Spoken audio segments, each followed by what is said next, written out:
Assalamualaikum warahmatullahi wabarakatuh. Nama saya Danes Fari Suciananda dengan NIM 7211419153. Pada kesempatan kali ini, saya akan memberikan materi tentang pengembangan sistem. Tujuan pembelajarannya yaitu yang pertama, mengetahui bagaimana cara menerapkan pendekatan sistem untuk memecahkan masalah-masalah sistem. Yang kedua, memahami bahwa SDLC merupakan sebuah metodologi atau cara yang direkomendasikan untuk mengembangkan sistem. Yang ketiga, mengenal proses-proses dasar pengestimasian biaya proyek. Yang keempat, mengetahui dasar-dasar proses pemodelan dengan diagram arus data dan kasus-kasus penggunaan. Yang pertama yaitu pendekatan sistem. Pencarian asal-muasal proses pemecahan masalah secara sistematis mengarah pada John Dewey, seorang profesor ilmu filosofi di Columbia University tahun 1910. Tiga rangkaian pertimbangan yang terlibat dalam pemecahan sebuah kontroversi secara memadai yaitu mengenali kontroversi, kemudian mempertimbangkan klaim-klaim alternatif, yang ketiga membentuk satu pertimbangan. Kemudian prototyping. Prototype adalah satu versi dari sebuah sistem potensial yang memberikan ide bagi para pengembang dan calon pengguna bagaimana sistem akan berfungsi dalam bentuk yang telah selesai. Proses prototype ini disebut prototyping. Nah, prototype ini memiliki jenis. Ada dua. Yang pertama, prototype evolusioner, yaitu terus-menerus disempurnakan sampai memiliki seluruh fungsionalitas yang dibutuhkan pengguna dari sistem yang baru. Jadi, satu prototype akan menjadi sistem aktual.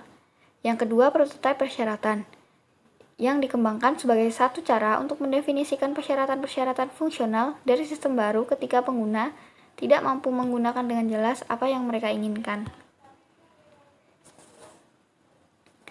Kemudian, pengembangan prototipe evolusioner terdiri dari 3 langkah. Yang pertama, mendefinisikan kebutuhan pengguna pengembangan dengan mewawancarai pengguna untuk mendapatkan ide mengenai apa yang diminta dari sistem.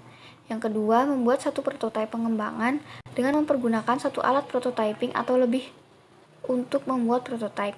Yang ketiga, menentukan apakah prototipe dapat diterima pengembangan dengan mendemonstrasikan prototipe kepada para pengguna untuk mengetahui apakah telah memberikan hasil yang memuaskan. Selanjutnya, ada pengembangan prototipe persyaratan terdiri dari 4 langkah. Yang pertama, membuat kode sistem yang baru. Kedua, menguji sistem baru. Ketiga, menentukan apakah sistem yang baru dapat diterima. Dan yang keempat, membuat sistem baru menjadi sistem produksi. Prototyping memiliki daya tarik. Yang pertama, baiknya komunikasi antara pengembang dan pengguna. Yang kedua, pengembang dapat melakukan pekerjaan yang lebih baik dalam menentukan kebutuhan pengguna. Yang ketiga, pengguna memainkan peranan yang lebih aktif dalam pengembangan sistem.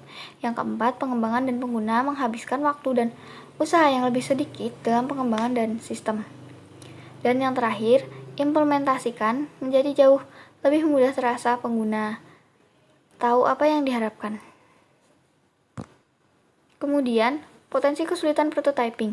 Yang pertama, terburu-buru dalam menyerahkan prototipe dapat menyebabkan diambilnya jalan pintas dalam definisi masalah, evaluasi alternatif, dan dokumentasi. Dalam jalan pintas ini akan menciptakan usaha-usaha yang cepat dan kotor. Yang kedua, pengguna dapat terlalu gembira dengan prototipe yang diberikan yang mengarah pada ekspektasi yang tidak realistis sehubungan dengan sistem produksi nantinya. Yang ketiga, prototipe evolusioner bisa jadi tidak terlalu efisien. Dan yang keempat, antarmuka komputer manusia yang diberikan oleh beberapa alat prototyping tertentu kemungkinan tidak mencerminkan teknik-teknik desain yang baik. Kemudian, pengembangan aplikasi lebih cepat. Satu metodologi yang memiliki tujuan yang sama dengan prototyping yaitu memberikan respon yang cepat atas kebutuhan pengguna, namun dengan lingkup yang lebih luas. RAD merupakan singkatan dari Rapid Application Development atau pengembangan aplikasi cepat yang diperkenalkan oleh konsultan komputer dan penulis James Martin. RAD adalah kumpulan strategi, metodologi, dan alat terintegrasi yang terdapat di dalam satu kerangka kerja yang disebut rekayasa informasi. Rekayasa informasi atau information engineering adalah nama yang diberikan Martin kepada seluruh pendekatan pengembangan sistemnya yang ia perlukan sebagai suatu aktivitas perusahaan secara menyeluruh. Unsur-unsur RAD itu terdiri dari 4. Yang pertama, manajemen. Khususnya manajemen puncak hendaknya menjadi penguji coba yang suka melakukan hal-hal dengan cara baru atau pengadaptasi awal. Yang kedua, orang. Daripada hanya memanfaatkan satu tim untuk melakukan seluruh aktivitas SDLC, RAD menyadari adanya efisiensi yang dapat dicapai melalui penggunaan tim-tim khusus. Yang ketiga, metodologi. Metodologi dasar RAD adalah siklus hidup RAD. Dan yang keempat, yaitu alat-alat. Terutama terdiri atas bahasa-bahasa generasi keempat dan alat-alat rekayasa piranti lunak dengan bantuan komputer yang memfasilitasi prototyping dan penciptaan kode. Kemudian tahap-tahap pengembangan berfase itu terdiri dari 5 langkah. Yang pertama, investigasi awal, yang kedua, analisis pengembang, ketiga, konstruksi awal, keempat, konstruksi akhir, dan yang terakhir yaitu pengujian dan pengembangan sistem.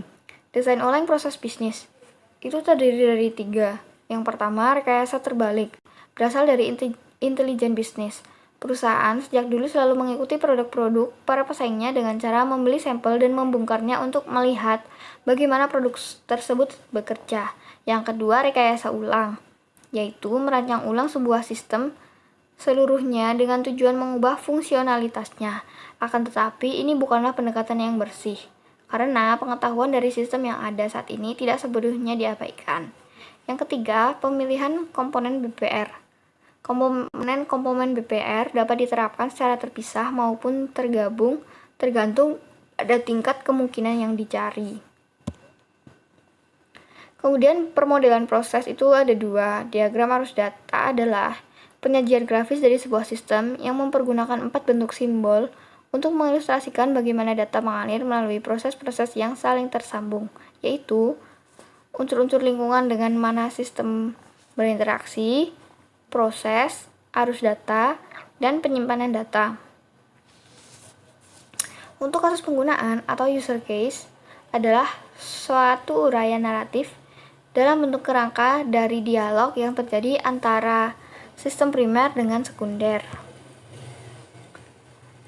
Next, manajemen proyek. Proyek-proyek pengembangan sistem yang pertama dikelola oleh manajer unit TI dengan dibantu manajer dari analisis sistem, pemrograman, dan operasi.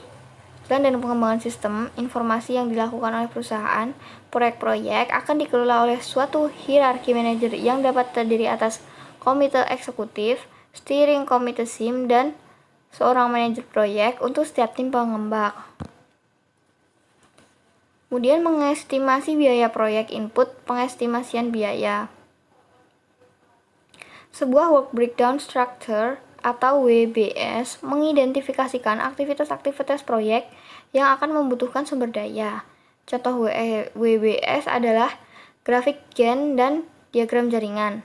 Kebutuhan sumber daya mencantumkan sumber daya tertentu yang akan dibutuhkan dan berapa jumlahnya. Kemudian output pengestimasian biaya. Estimasi biaya dibuat untuk seluruh sumber daya yang dibebankan ke proyek dan biasanya dinyatakan dalam unit-unit keuangan yang berlaku, seperti dolar atau euro. Estimasi seperti ini dapat disempurnakan kembali selama proyek berlangsung untuk mencerminkan tambahan informasi seiring dengan semakin jelasnya proyek tersebut. Sekian yang bisa saya sampaikan. Semoga jika ada kesalahan dimaafkan. Terima kasih. Wassalamualaikum warahmatullahi wabarakatuh.